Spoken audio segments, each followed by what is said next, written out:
Okay, so a little information about when a low back goes out. I want you to pay attention to these little flat surfaces here. This is often where you end up having a problem. One of these flat surfaces are called facets. Will kind of slip into a bad position.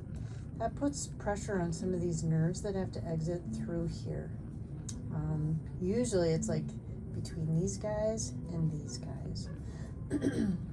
And what happens then is that when the nerves get pinched, the brain goes, uh-oh, there's an injury, and it's going to make all of the muscles in this area go into spasm to try to immobilize the area.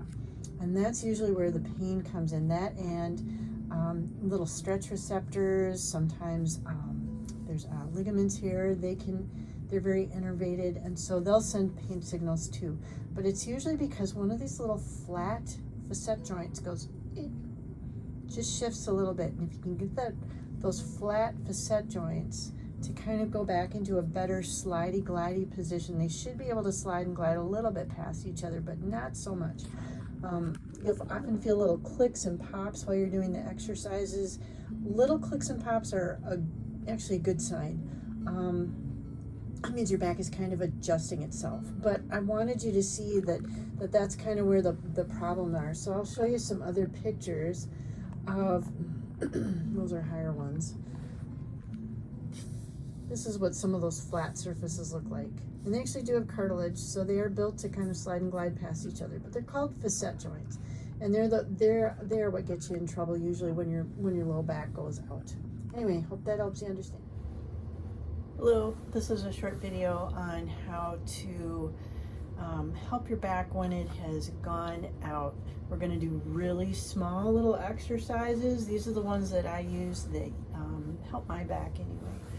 So the first thing, I'm going to try to keep a better angle, is going to be just a little pelvic tilt forward and back. Hopefully you can see my low back. We're just going arching forward, arching backwards, arching forwards, arching backwards. You can go as little as like an inch and still have the effect. So it's just forward, back. And I usually do that a couple of times.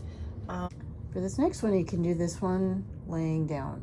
So we're just gonna do, it's called windshield wipers. And you're gonna see that the movement looks like it's coming from my feet, but actually it's coming from my hips. So my whole legs are moving. Just the windshield wipers. This next thing also looks like my feet are moving, but it's really my hips. We're gonna do one hip up and one hip down, one hip up and one hip down. If you could see my feet, you'll see that my feet are moving up and down. Although it looks like my hips are moving side to side, they're not actually.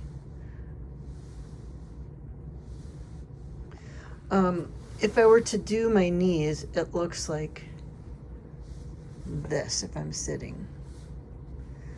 And then the last one are basically butt squeezes. If I do this right, we're going to squeeze the left glute, right glute.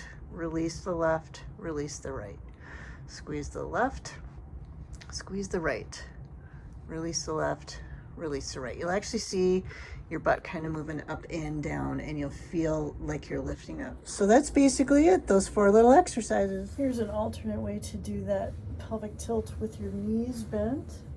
That's what it looks like laying down. You're gonna arch your back away from here, and then into the table, and then away, and into the table. You can do that while you're laying in bed, just forward, back, forward, back.